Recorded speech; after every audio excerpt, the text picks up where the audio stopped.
Back during the time in history known as the Middle Ages, there was an emphasis in Europe and in those areas, which of course basically were the entirety of Europe, that were dominated by the Catholic Church in terms of the control, the philosophical outlook, the whole way of thinking that shaped people. There was an emphasis on the fact that the only thing that counted, or the thing that was important, was, and this was at least the emphasis for the common people, was that you know, the here and now, the problems, the injustices, the difficulties, all these things were totally irrelevant. The thing that was important was to prepare for life hereafter. Now, this sort of an approach led to a man by the name of Karl Marx, a number of centuries later, referring to religion as the opiate of the people. Now, by that, he meant that religion was used to do for people the same thing that opium did for people, and that was to sort of lull them into this sort of euphoric dreamland that enabled them to escape from the problems here today. And yet, of course, when they woke up out of their opium-induced slumber, the same problems still existed. Maybe it even gotten a little bit worse. And his perspective, as he looked at it, as he looked at the role that religion had played, was that religion was the opiate of the people. And I think certainly as we would look at history and look at the role that religion has played in many societies and cultures, we would have to agree that many of man's religions have simply been used as opiates of the people. They have been used as a means to sort of lull people into a drowsy, escapist, sleep.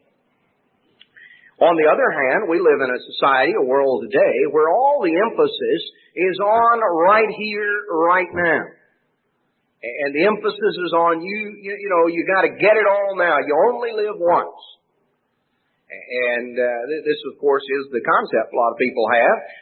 They cling to this physical life even when it is nothing more than an individual who is perhaps lying in a hospital bed in an intensive care unit with all sorts of tubes and various things coming into them, and machines artificially doing all sorts of things for them, and yet there is this desire to somehow cling to this temporary physical existence because that's viewed as though this is all there is and we can't let go of it. A far different perspective, by the way, than what most people have had down through the centuries. But we can see, in a sense, both extremes. We live in a world that has tended to go to one extreme today, where the emphasis is entirely on the here and now and on clinging to this at all costs, where in times past, many times the importance of the here and now was dismissed, and it was said, well, everything will be okay in the sweet by and by. Everything will be okay, and so nothing needs to be done for right here, right now. Well, as we approach the fall festival season, and as we place an emphasis and a perspective on the world tomorrow, on the hope that lies within us, I think that it is important to understand a biblical perspective, a biblical balance between these two extremes. Because from a biblical standpoint, there is an emphasis on a balanced perspective, a perspective that includes both making the best use of today's world, but preparing for the world to come. There is a perspective on life that relates to the fall festival season that has to do both with making the best use of the world today, all the while preparing for the world tomorrow. Now, let's go to Leviticus chapter 23, the Holy Day chapter. I read earlier the portion concerning the Day of Atonement. Let's come on down in verse 33 of Leviticus 23. The Eternal spoke unto Moses, saying, Speak unto the children of Israel, saying, The 15th day of the 7th month shall be a feast of tabernacles for 7 days unto the Eternal. On the first day shall be a holy convocation. You shall do no servile work. 7 days you shall offer an offering made by fire unto the Eternal. On the 8th day shall be a holy convocation unto you, and you shall offer an offering made by fire unto the Eternal. It's a solemn assembly. You shall do no servile work therein. Now, just to briefly comment, if you'll notice, it says that the Feast of Tabernacles is to be observed for 7 days. The Feast of Tabernacles is observed for 7 days, we're told in verse 34. Verse 36 makes reference to an 8th day. Well, whatever the 8th day is, it's obviously not directly a part of the Feast of Tabernacles, because that only lasts for 7 days. And that is that day that is referred to in the book of John as that last day, that great day of the feast. And that is normally the term we use, referring to it as that last great day, because that's the term that Jesus used in the book of John.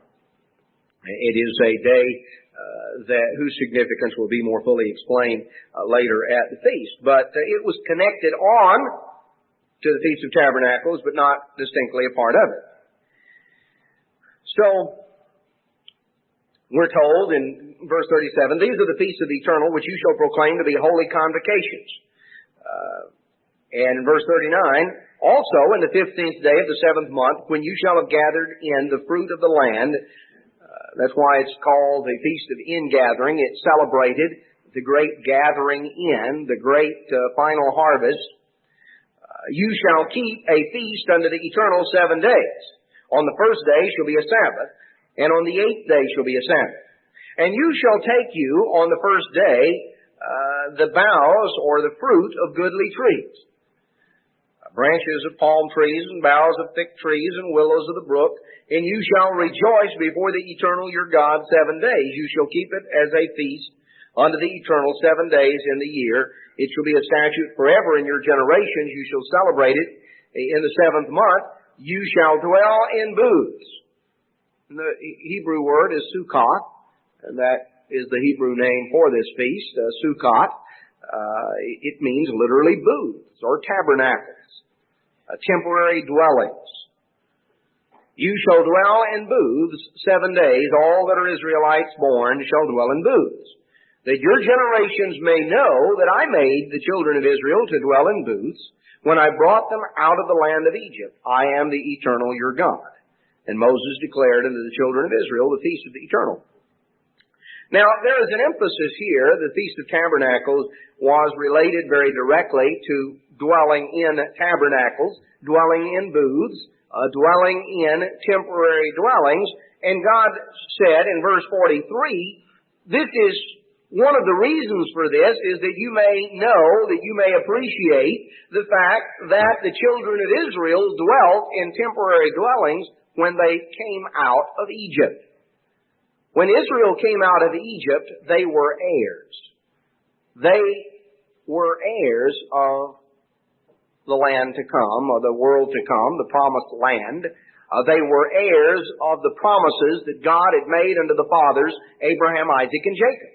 They came forth out of Egypt expecting to inherit. They came forth as heirs of something yet future. And the focus and the intent of their journey was to bring them from Egypt to the promised land. Their status in between was temporary. Their status in between was temporary. And they lived in temporary dwellings, dwellings that were removable, dwellings that they either transported with them or else they constructed out of temporary materials there on site. And they lived in a circumstance during their years in the wilderness, they lived in a circumstance that reinforced upon them every single day the temporary nature of their circumstances. Now, that is an important concept that relates to the Feast of Tabernacles. They were not yet possessors. Only after they had crossed the Jordan River and had received inheritance in the land did they finally have rest, and had they become possessors. But even that possession of the physical promised land was not all there was to it, because that is emphasized in the Psalms, and it is emphasized it's emphasized in Psalm 90, and it's emphasized back in Hebrews 3 and 4, that if that inheritance they received, that possession they had received, if that was all there was to it, then Paul emphasizes in Hebrews 3 and 4 that if that was all God meant, was Israel entering the physical promised land, then he wouldn't have inspired David, writing 500 years later or 400 years later, writing in Psalm 90, to talk about a future time of entering into God's rest. So, Paul emphasized in the New Testament in Hebrews 3 and 4 that the time of entering into God's rest was yet future. That when David made reference to that, which he was quoting from Deuteronomy, and from Joshua, that when David made reference to it in Psalm 90, that was proof that 400 years after they had entered into the promised land, they still had not ultimately received the rest that God had promised, that it was something yet future. So what Israel entered into was a type. Now, we have focused in Bible study, as we have been proceeding to go through a series on the writings, specifically getting into the Psalms, we have focused in that there is a parallel. There is a parallel between certain books of the Psalms and certain of because they're considered 5 books of the Psalms, as the Jews have normally divided them.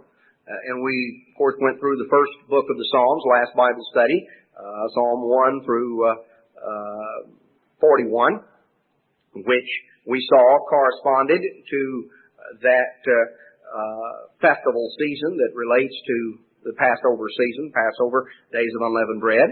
And there's also a certain correlation with the book of Genesis, because we notice that there are 3 groups of 5, that there are the 5 books of the Psalms, there are also the 5 books of the law, Genesis through Deuteronomy, and there are also what are termed the 5 festival scrolls, or the books of the Megillah, which were Song of Solomon, Ruth, Lamentations, Ecclesiastes, and Esther. And each of those 5 books related to and was read during a particular festival season. 3 of them during festival seasons commanded by God in Leviticus 23, 2 of them during festival seasons or periods of national observance that are mentioned in the Bible but were not commanded by God to be observed by all of His people forever. They're national observances that Israel or the Jews, in both of the cases of the 2 national observances, they related not to all of Israel, but specifically to the Jews. And there was nothing wrong with that, but they did not relate to they were not something that God commanded all of His people to observe forever. But each of these 5 festival scrolls was read during a particular season, and there were lessons, there are connections that relate here. Now, during this Festival of Tabernacles season, the book of Ecclesiastes was normally read. The book of the law that we would note in parallel is the book of Numbers, and the book of the Psalms would be the 4th book of the Psalms, which would begin with Psalm 90 and proceed on from there.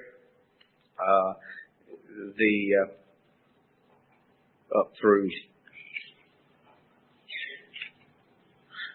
up through Psalm 106, Psalm 90 through Psalm 106 would be that fourth book of the Psalms that relates in or that parallels. Now, what we're going to see, I want to take note here. I want to focus on a few things in the book of Ecclesiastes, and I'm going to tie in some things in Numbers because I want us to see a little bit of the balance between making both the best of today's world and preparing for the world to come, and how this is a perspective that God emphasized throughout the festival season, the fall festival season.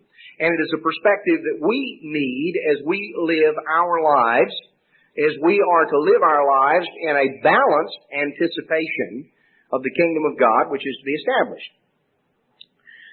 Now, to begin with, let's look at some things in the book of Ecclesiastes. The book of Ecclesiastes, written by King Solomon.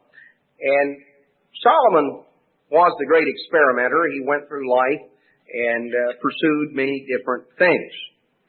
Solomon looked at life and he asked the question in Ecclesiastes 1:3, what profit has man of all his labor wherein he labors under the sun? One generation passes away, another generation comes, the earth abides forever. So Solomon looked at things and he said, what is the profit? What is the advantage of everything you do? You work, you labor. Where's the profit? One generation passes, another comes. Now, the point that Solomon was focusing upon, and the point that is focused upon in the beginning of the book of Ecclesiastes, is the fact that this physical life we have is by its very nature temporary. Physical life is designed to be temporary. It's not designed to last indefinitely. And the story of humanity from the time of Adam and Eve until us is the fact that one generation passes away and another generation comes. Birth and death. You know, those are two things that every human being has in common. I mean, the most certain thing you can say about any child when that child is born, the most certain thing you can say about that child is that that child will die, that that physical life will come to an end. May be years, it may be minutes or hours or days or weeks, it may be decades, but it's going to end. You don't know if that child is going to be rich or poor, happy or sad. You know, there are many, many things that you don't know and you can't say as a safe prediction. Well, boy, you know, I know this child is going to have this kind of life or that kind of life. No, you know, we don't know. Did you come into the world with some sort of guarantee? God said you're going to live for 79 years, 9 months, 3 days, 5 hours. And so you know that you've got this guarantee. No, you don't know that. None of us know. You see, none of us have a perspective, have some sure knowledge of how long this physical life is going to last. But what Solomon says is that one generation passes, another generation comes, but the earth abides forever. The earth goes on and on. But human life upon it is just as much a temporary phase as we have the blooming of the wildflowers, and they come and they bloom and they're pretty, they reach their peak, they begin to fade, and finally they disappear, only to be followed the next spring by once again the emergence of a new set. And that we can watch because it transpires over the course of a few months, but from God's perspective, human life is the same. We grow, we bloom, we blossom, then we begin to fade, and then we cease. One generation passes, another generation comes, the earth abides forever.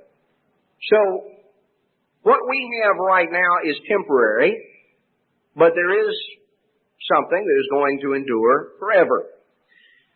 Now Solomon approaches that. He says, what's the advantage of working? What profit has man of all his labor wherein he labors? It's going to come to an end. You're not going to get it forever. It doesn't matter how much money you have. You can't buy your way That's one thing you can't buy your way out of, is death. You can buy your way out of a lot of things with a lot of money, but the rich die just like the poor, and their lives come to an end too, and they can't take with them any more than the poor can take with them. And when they stand up in the resurrection, they're not going to have any more money. Their bank account will not have been transferred, on into the last great day to where they've got, they're resurrected with their all their gold credit cards and their big bank book. That won't be the case. Well, let's go on in Ecclesiastes. Let's notice a few things. In verse 12 of Ecclesiastes 1, Solomon says that he had been king over Israel and Jerusalem. And in verse 13 he said, I applied my heart to seek and to search out by wisdom concerning all things that are done under heaven. It's a sore task that God has given to the sons of men to be exercised therewith. Well, a lot of problems, a lot of difficulties, a lot of sweat, a lot of effort, a lot of toil. And I tried to figure out what all was going on. And I've seen all the works that are done under the sun. And behold, all is vanity and a striving after wind. So Solomon could see that there was a lot of futility in the efforts that were gone into. He proceeds through various things that he attempted to do, various things that he tried, went into a lot of different things. Finally,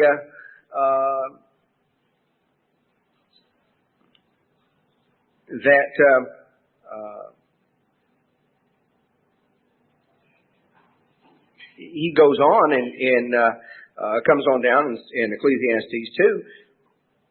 In verse 22, he says, what has man of all his labor and the striving of his heart? He works hard and he has this great striving of heart, these great desires that he is earnestly striving for, and he's working hard and he's laboring under the sun. All his days are pains and his occupation vexation. Yes, even in the night, his heart takes no rest. This also is vanity. So he talks about people who just are pursuing all putting forth all this effort in pursuit of all these ideas, and they're going through all sorts of things in great effort, not happy at what they're doing, but they're trying to somehow get whatever it is that they're after. And they can't even rest well at night because they're just all caught up in trying somehow to achieve and accomplish these goals they've set for themselves. And Solomon said, there's got to be more to life than that. In verse 24, there's nothing better. He looked at that and he said, this is vanity. And in verse 24, he says, there's nothing better for a man than that he should eat and drink and make his soul enjoy pleasure for his labor. This I saw, that's from the hand of God. So he said, now, to be doing something you hate and to just be spinning your wheels in pursuit of something that you can never achieve, not even able to get a good night's sleep because you're all worried and all caught up in this rat race. He says, what's better than to be able to eat and drink your physical needs, you're able to supply your physical needs, and you're able to enjoy what you do. Make his soul enjoy pleasure for his labor. You enjoy what you do and you're providing your needs. That's good, he said. So, he goes on in chapter 3 and verse 9. He says, what profit is he that works in that he labors? I've seen the task which God has given to the sons of men to be exercised therewith. He has made everything beautiful in its time. Also, he has set the world in their heart. Yet so that man cannot find out the work which God has done from the beginning even to the end. I know that there's nothing better for them than to rejoice, to get pleasure so long as they live, but that every man should eat and drink and enjoy pleasure for all his labor. It's the gift of God. So again, he says, where's the profit? I've seen the problems, I've seen the tasks, I've seen the things that God has given to men to be exercised thereby, to go through, to to struggle with, all of the things that we face. Everything has been made beautiful in its time. God has set the world in their hearts, or has endowed man, as the margin renders it. I'm reading from Ecclesiastes. I'm reading from the Jewish translation of the Megillot. They make the comment that God has endowed man with a sense of the future. That's what that word, the word that's translated world here, the Hebrew word olam. It is a word that could even be rendered eternity. God has given man, God has set eternity. He has set a sense of the future, a sense of time, a sense of past, present, and future in our hearts. Man is more than simply a creature of the day. He thinks in terms of time. And no matter how much he knows, there are things that God has done that man can't find out. You know, man has built within him this desire, this quest for more. More knowledge, more time. Man is not content just, to live his life just like an animal and to go along. You feed your dog and take care of him, and he's happy and he's contented. Doesn't have any great goals or ambitions or plans.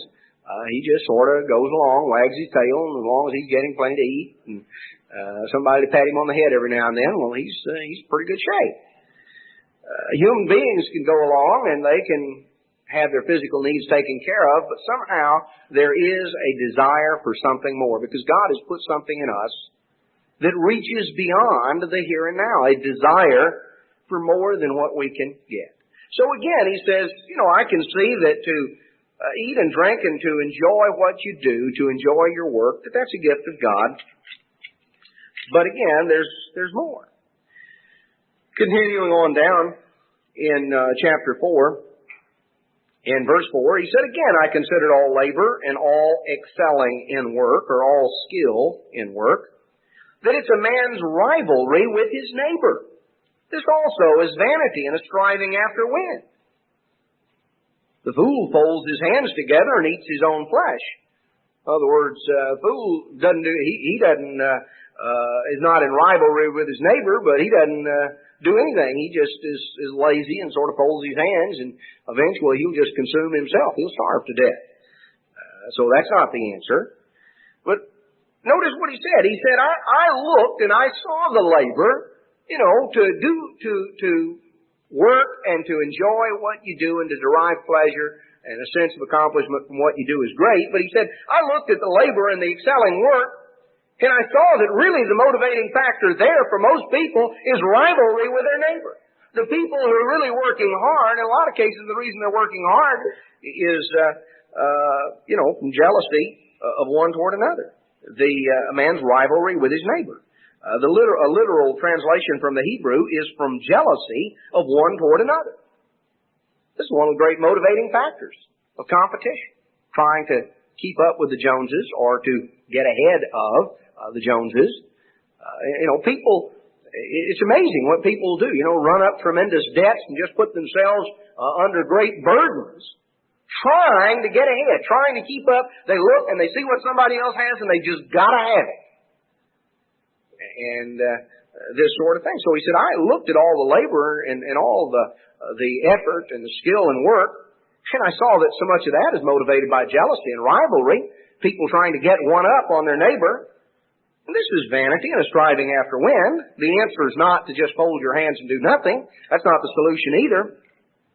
He said, better is a handful of quietness than both hands full of labor and striving after wind. In other words, it's better to have some and be able to enjoy it, be able to rest and enjoy what you're doing. It's better to have some and be able to get enjoyment out of it than to have your hands full but never have time to slow down and enjoy it. Being caught up in this rat race of acquisitiveness. So there's a balanced approach. It's not going to one extreme or the other. It's not this acquisitive chase that is futilely chasing what somebody else has. We've got to keep up with them. We've got to keep up with them. They've got it, and so we need it. nor is it just sort of a lazy sit there and fold your hands that's not the answer. But there is a balance. You know, both hands don't have to be empty, nor do both hands have to be full. There is a handful with quietness. Well, as he goes on a little bit further, he talks a little more on some of these things that talks about a perspective on life. That he says, in chapter 7 and verse 10, he says, say you not, how was it that the former days were better than these? For it's not out of wisdom that you inquire concerning thus. Wisdom is good with an inheritance, yes, a profit to them that see the sun. Wisdom is a defense, even as money is a defense. But the excellence of knowledge is that wisdom preserves the life of him that has it. So he talks about wisdom, and he says it's unwise here, verse 10, when troubles come upon you, to kind of grow peevish and to imagine that your past life was free of those trials. The earlier years were probably no better than the present, so don't give way to that. You know, it's easy sometimes to sort of view the past through rose-colored glasses and to think, boy, it was so much better back then. Well, the time we were back then, maybe we were struggling with other problems. The point is that each day has its own set of problems and obstacles. And so instead of sort of bemoaning today, and it's a matter of making the best of it, talks about the value of wisdom. As we come on down a little bit further, though, he begins to tie up the whole thing, and as we come on into Ecclesiastes chapter 10.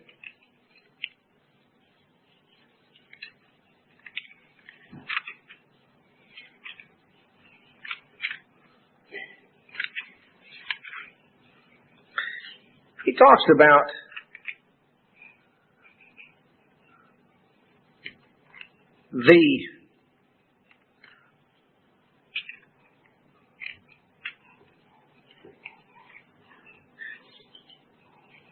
about in chapter 10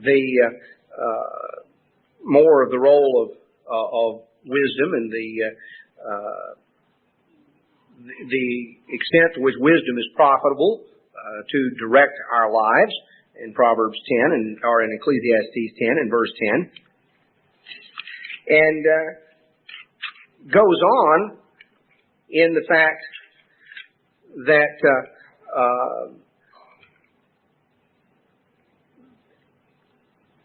that there is a perspective that we are to have, because over and over he deals with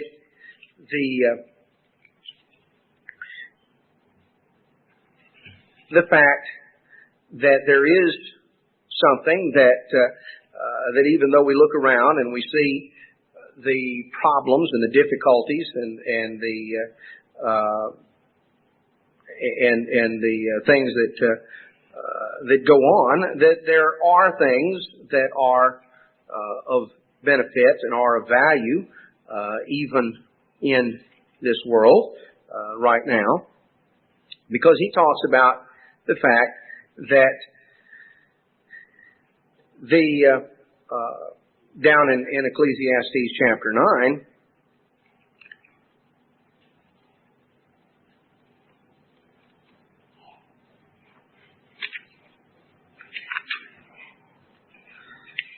in Ecclesiastes chapter 9,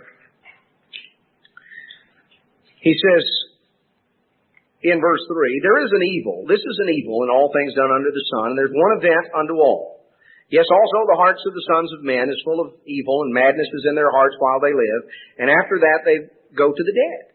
For to him that is joined to all the living there's hope, for a living dog is better than a dead lion.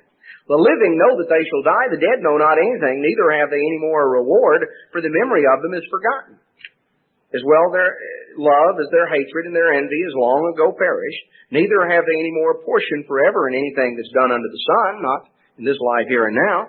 So he says, go your way, eat your bread with joy, drink your wine with a merry heart, for God has accepted your works. Let your garments be always white, and let your head lack no oil. Enjoy life with the wife whom you love all the days of the life, of your this temporary existence. Enjoy life with the wife whom you love all the days of your life, for that is your portion in life and in your labor wherein you labor under the sun. Whatsoever your hand attains to do, do it with your might, for there is no work, nor device, nor knowledge, nor wisdom in the grave where you go. So, Solomon looked and he said, what is it that is really going to be enjoyable? What is the best that you can look for under the sun? He says, he looked at it and he said there's one event that happens to everybody, that's death. He mentions that in verse 3. Then he comes on down and he said in verse 7, go your way, eat and drink,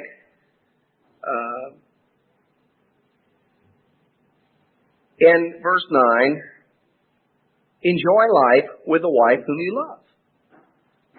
So, this is your portion in this life. Verse 9. This is your portion in this life and in your labor which you take under the sun. So the best thing, Solomon said, in life is to live in a joyful, loving family, to enjoy life with the mate whom you love. So Solomon said the best thing in life is a happy family, is a family that's based on love, to enjoy the things you do, to enjoy your labors, and to be able to enjoy the fruits of those labors, to, when you do something, do it all the way, put your effort into it, realize this is the opportunity you're going to have to do it. Recognizing as we live this physical life, there are things that are of value, but this life is temporary. This is not all, or this is not going to endure and to last forever. So he says on back in Ecclesiastes 11 in verse 9, rejoice, O young man, in your youth, and let your heart cheer you in the days of your youth, and walk in the ways of your heart, and in the sight of your eyes, but know you that for all these things God will bring you into judgment. Therefore remove vexation from your heart and put away evil from your flesh, for childhood and youth are vanity, they're fleeting, they're temporary. So he said, rejoice, young people. You've got a life to look forward to. Walk in the ways of your heart and in the sight of your eyes. In other words, pursue your dreams and your goals. That's great. But understand that ultimately you are going to have to be accountable to God. You will have to give an account to God. So he said, look, rejoice, young people. Enjoy the life you have stretched out ahead of you. Pursue your dreams and your goals, but understand that it's temporary and that there is ultimately an accounting to God. Therefore, put away vexation, put away evil from your flesh. Don't do things that are going to harm you. So he gives a perspective here, as we see, that relates to this physical life to make the best of the world today. Don't jump into the rat race of acquisitiveness and just a competitive, jealousy-motivated, envy-motivated sort of world. Don't jump into that and to get caught up in the pursuit of the materialistic culture that so pervades the world today, because it's temporary. And you can spend your whole life striving after wind, and it's going to end. Realize this life is temporary. It was designed by the Creator to be temporary. One generation comes, another passes away, the earth abides forever. That's always been the way it is. That's the natural order of things. There is a perspective that we're to have of recognizing the temporary nature. And so why waste that limited amount of time in the all-out pursuit of acquiring, where you spend all your time trying to get one up on your neighbor and jealous and envious of what somebody else has and always struggling to get one up on somebody else, and you never really enjoy what you have. He says, look, the best thing under the sun is to enjoy your family, enjoy your job, and enjoy the things that you have. Enjoy a handful with quietness rather than spend all your time struggling for two handfuls and never be able to enjoy either one. So there is a perspective on life that Solomon gives that is based upon the temporary nature of this life. And he concludes by saying, yes, young people, enjoy life. You're young. Life stretches out ahead of you, this temporary existence. Sure, enjoy it. Pursue your goals and your dreams. But understand that it's temporary and that you have an accountability to God. So, remember your Creator in the days of your youth. Now, let's go from there to Psalm 90, which introduces the fourth book of the Psalms, the section of the Psalms that corresponds again with this festival period. And notice in Psalm 90 that we're told,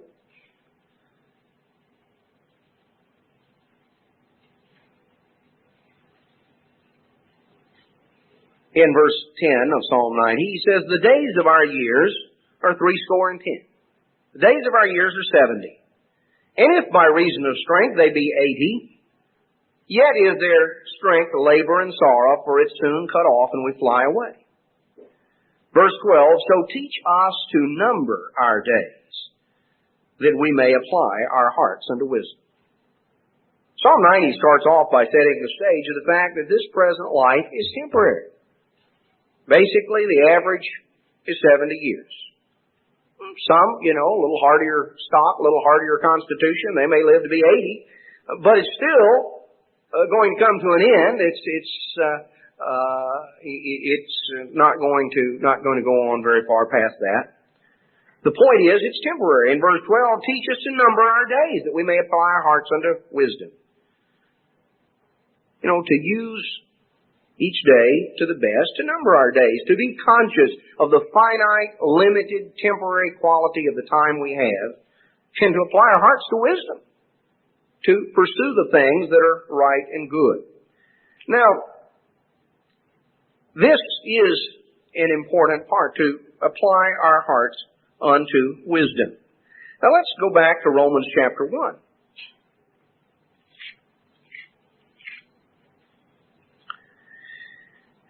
In Romans chapter 1, as Paul is writing to the church in Rome, which consisted of people both from Jewish backgrounds as well as from Greek and Roman backgrounds, he addressed a little bit of the subject of wisdom and something that leads us to wisdom and something that leads to foolishness.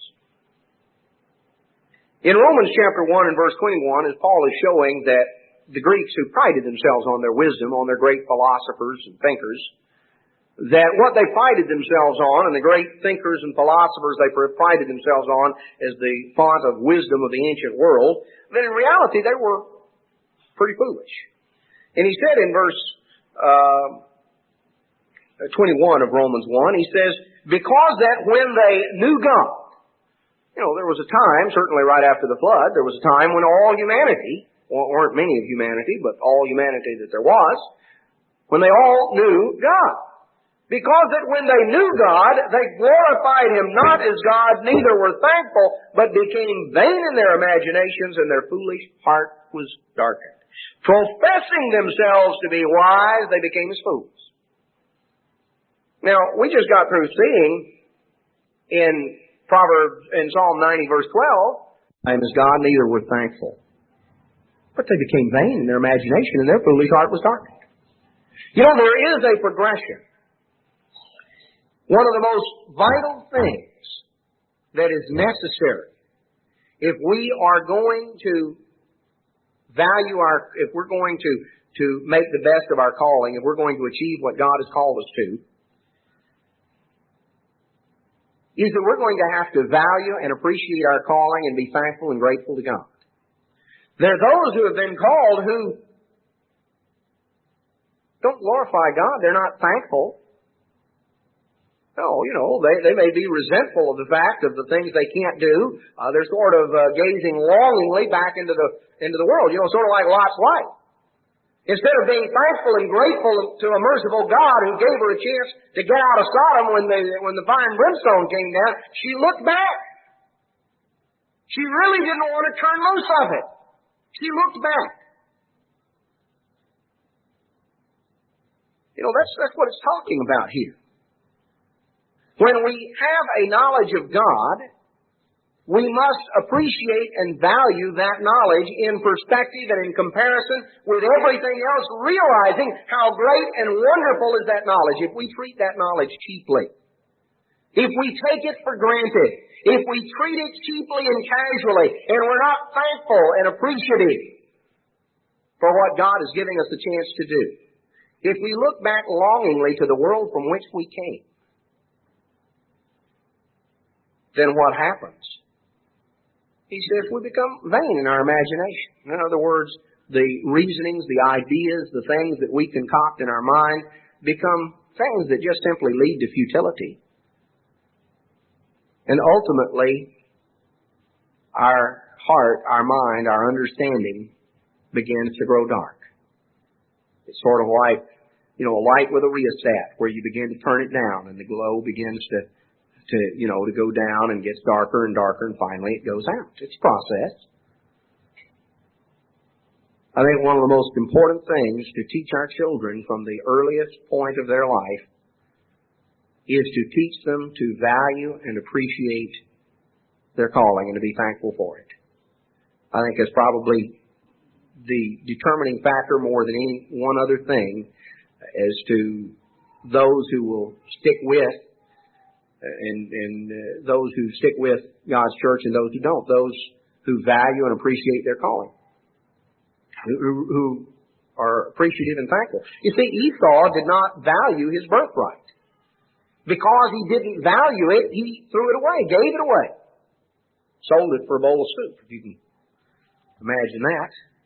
Now let's look back to the book of Numbers, because we see here a little bit of how you pursue wisdom as contrasted with how you pursue foolishness. Now let's look back to the book of Numbers. You know, I made the comment of Ecclesiastes, of the fourth book of the Psalms, and of the book of Numbers being the fourth book of the Torah, the law.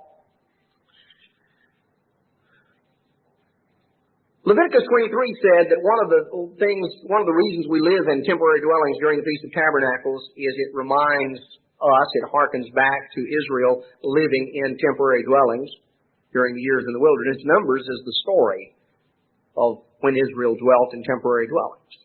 Numbers is the story of the years between Israel leaving Egypt and getting to the Promised Land. It is the story of what happened to a people who were heirs and not yet possessors. And you see, that's our status. We are heirs of the world to come. We have not yet entered into God's rest. Now, Israel came up within sight of the Promised Land, but we have the story in Numbers 13 that the report came back that there were giants in the land. There were problems, there were obstacles, there were difficulties to overcome. And in chapter 14, verse 1, the congregation lifted up their voice and cried. The people wept that night. And all the children of Israel murmured against Moses and against Aaron. And the whole congregation said unto them, Would God we had died in the land of Egypt. Would God we had died in the wilderness. You brought us out of this land to fall by the sword. It's better for us to go back to Egypt. Let's make a captain and go back to Egypt. Now that generation died in the wilderness and never became possessors of the promised land. Why not? When they knew God, they glorified Him not as God, neither were thankful. They were ungrateful. They were unappreciative. They did not value and appreciate the wonderful blessings God gave them. They weren't counting their blessings, they were counting their troubles. They weren't living in anticipation, being filled with thanksgiving and appreciation for the great God and His promises. All they could look at were the problems and the troubles and the difficulties that lay between where they were and the inheritance of those blessings. They were looking back to Egypt and said, boy, we should have never left. I'd known there were problems between Egypt and the Promised Land. I would have never left because I don't value what God has called me to more than the difficulties that I have to go through to get there. You see, the difficulties they had to go through to get there were more important to them, and that's where their focus was. That was all they could look at. They weren't counting their blessings, they were counting their troubles. And it gave them a perspective on life that was souring, that was disheartening, that undermined their faith, and that ultimately undermined their ability to ever inherit and possess what God had given them. Well, you could go on through the story. We might just notice another example further on in the book of Numbers.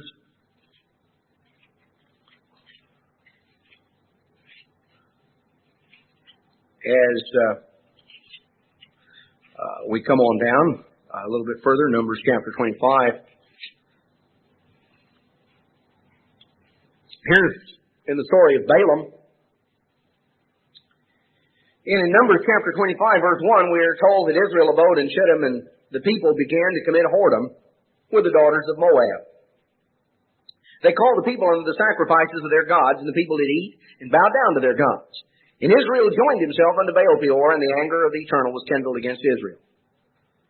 And a great number of people died in a plague. Verse 9, those that died in the plague were 24,000. Tremendous plague God sent. Those people never became inheritors. Why? Well, they were the ones that began to commit whoredom with the daughters of Moab. You see, they didn't value their calling. They didn't value their calling and cherish their calling. They weren't thankful and appreciative for what God had in store for them. They were willing to trade tomorrow for today. They had a perspective on life that they were willing to pursue what today offered with no thought of the consequences for tomorrow. They had a completely distorted perspective. You see, a very important lesson that ties in. The Feast of Tabernacles pictures a time that is temporary. The Feast of Tabernacles pictures a time when the kingdom of God will rule upon the earth for 1,000 years over human beings. When human life upon this planet will go on, will continue, but not under the rulership of other human beings, under the rulership of the kingdom of God, Jesus Christ and the resurrected saints. The physical human beings, the hundreds of thousands, the millions, ultimately by the end of the millennium, the literally hundreds and hundreds of millions of people on the face of this earth who live and breathe and work will not yet be inheritors and possessors either.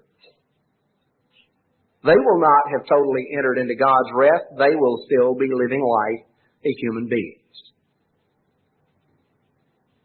They will still go through life in the flesh. It'll be temporary. You see, there's nothing that anyone can do. Solomon's life, in one sense, was a type of the millennium. He brings out in the beginning of Ecclesiastes, if it's there to do, I did it. You think happiness and satisfaction comes from eating big meals? Boy, he said nobody can lay on a spread better than what I did? You think it comes from pursuing goals and ambitions and having great projects? I pursued that. You think it comes from a life of revelry and being a part of the party crowd? I tried that for a while too. You think it comes from intellectualism and scholarship? Boy, I pursued that one also.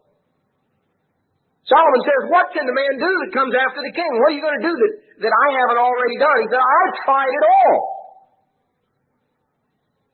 And when it was over with, when I finished, there was an empty spot. No matter what I did, there was still an empty spot. Because, brethren, you can't fill a spiritual void with a physical substance. You can't fill a spiritual void with a physical substance. Not with material riches and plenty. Not with booze, not with pills, not with anything. You can't fill a spiritual void. You can't fill that spiritual empty spot with something physical. Solomon said, you want to try something? He said, there's nothing you can do that I haven't done. I've pursued everything I could think of that was supposed to make someone happy and feel fulfilled. You see, the point is this is all there is. There's not fulfillment. A lot of people waste their life striving after wind. Their perspective is they've got to grab it all and get it all right now. The book of Ecclesiastes tells us, look, this physical life is temporary. That's a focus that people in the world tomorrow, people who are living as physical human beings during the period of the millennium, because the millennium is temporary, it's 1,000 years. The government of God and the kingdom of God stretches on forever, but that particular structure of ruling over human beings who are continuing to live life and to reproduce other human beings and to go on in the normal cycle of things since the time of Adam, that is going to be a limited time. It's going to be 1,000 years. That's limited. And what they're going to have to realize is they hearken back to the time when Israel was in the wilderness, when the time period covered by the book of Numbers. You see, Israel lived directly under the government of God. God governed through Moses more directly than He has ever done before or since. He fed them with manna. He gave them water out of a rock. He overshadowed them with a cloud. He spoke to them from the mountain. God dealt and governed in a more direct way than at any other time this side of the millennium. It was the government of God. It was a temporary time of human beings living under the government of God. Their needs were provided. There was no hunger. Even their shoes didn't wear out. Their clothes didn't grow old. God nurtured them. But you see, there were those who valued and appreciated their calling. There weren't many. Of the adults, of the men, there at the time of Numbers 14, basically Joshua and Caleb. They really valued and cherished and were thankful for what God offered. The others were belly aching and looking back to Egypt, and their view was, back then we didn't have all these problems. They were counting their problems rather than counting their blessings. Their whole perspective on life was soured. It was skewed and knocked off proper course because they did not value and appreciate what God offered them. They weren't thankful. They didn't get up every morning and go to bed every night giving thanks to the great God in heaven for the wonderful opportunities He set before us.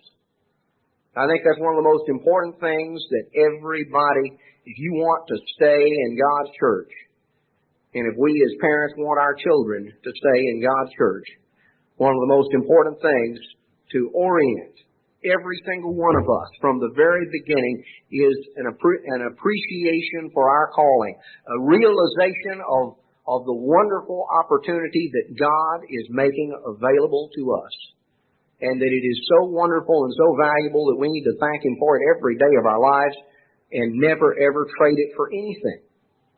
Because there's nothing that is worth what God is offering us.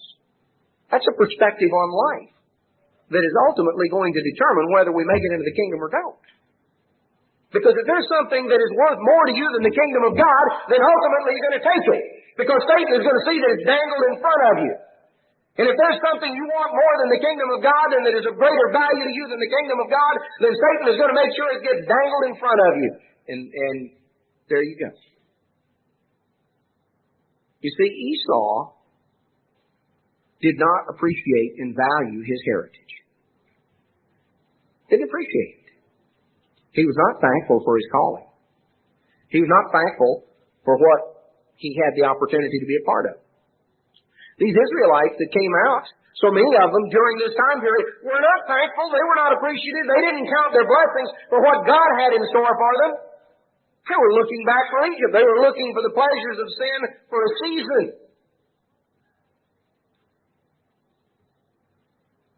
There is a perspective on life that we need to have. A perspective on life that is emphasized in the correlation of this material that relates to the Feast of Tabernacles. There is a focus on the temporary.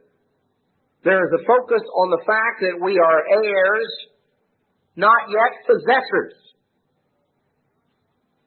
Physical human beings in the world tomorrow will be heirs, not yet possessors. The Israelites in the wilderness were heirs, not yet possessors. The perspective as to how you live your life as an heir. Solomon said in Ecclesiastes, the perspective. Make the best of what you have. Realize first and foremost that it's temporary. One generation comes, another generation passes away. The earth abides forever. We're part of a cycle of life. That's natural. That's normal. And it's, just as surely as one generation comes into the world, another generation is going to pass. That's natural. That's normal. And there is a perspective on life and death that Solomon gives in the book of Ecclesiastes that sees it in the overall perspective of the plan of God. What we have right now is a temporary physical existence. He says, make the best of it. How do you do that? It's not by being caught up in envy and jealousy and just in this constant rat race trying to get one up on our neighbor. You can spend your whole life and never be able to enjoy the time that we have. He says, enjoy it, rejoice. Young people, rejoice in your youth. Enjoy that vitality and pursue those dreams and those goals. But get it in balance. Realize there's nothing better than a happy marriage and a happy family. To spend your life of your working life doing something that you enjoy doing, that'll provide your needs. Get a perspective. Work hard, yes. Whatever your hand finds to do, do it with your might. But do it in balance. A handful with quietness is the balance that is brought. Pursue and work hard to provide for yourself, to provide enough. But don't waste your efforts in a constant rat race that never enables you to enjoy the things that you have. Because your physical life is temporary. So, work hard, love your family, build a happy family, enjoy the things that you do, make the best use of it, but understand that it's temporary and that ultimately what we have done and what we do will be brought into judgment, that God will hold us accountable. So therefore, we ask God to help us number our days, to have a perspective that we need to make every day count because our time is finite, that we're to pursue wisdom. And real wisdom, the beginning of wisdom is the fear of the Lord. Standing in awe of God, being impressed with God, valuing and cherishing God's calling and being thankful for it. That's the way to pursue toward a wise and a balanced life. A lack of valuing, a lack of thankful and appreciative attitudes toward what God has given us, but rather attitudes of resentment and envy and frustration. Those are the things, those attitudes are the things that will ultimately darken our understanding and take us away from what God has. We find it illustrated in the book of Numbers. No, brethren, as we approach the fall festival season and as we focus in on the hope that lies before us, we need to deeply value and appreciate and cherish what God offers. Make the best use of today's world. Live life realizing there are going to be ups and downs. This physical life is temporary. Make the best use of it. Pursue the things that are of greatest value. Do so in a balanced perspective, never losing sight of what God offers to us that stretches so far beyond whatever it is that there is here and now. Because, people who spend all their effort and their energy in pursuit of just striving after wind. You ever try to hold on to wind? That's what it's like to try and hold on to the things that a lot of people pursue. Because they're not going to be able to hold on to it. Try to pursue happiness. And their effort is a distorted effort on the basis of right here, right now. There is a balance. Making the best use of the world today in the process of preparing for the world to come. A time when, as we're told in Psalm 16 in verse 10, our soul will not be left in the grave. God's not going to leave our soul in the grave. He's not going to leave us dead and buried. Rather, in verse 11, you will show me the path of life. In your presence is fullness of joy. At your right hand are pleasures forevermore. There is fullness of joy and pleasures forevermore that stretch on out into eternity. We're not yet the possessors of that. We're the heirs. Make the best use of today, but never ever lose sight of tomorrow, and never ever trade it for a poor substitute. Because what God offers us is so far greater than anything that you and I could even begin to imagine, that there is nothing to be compared to it.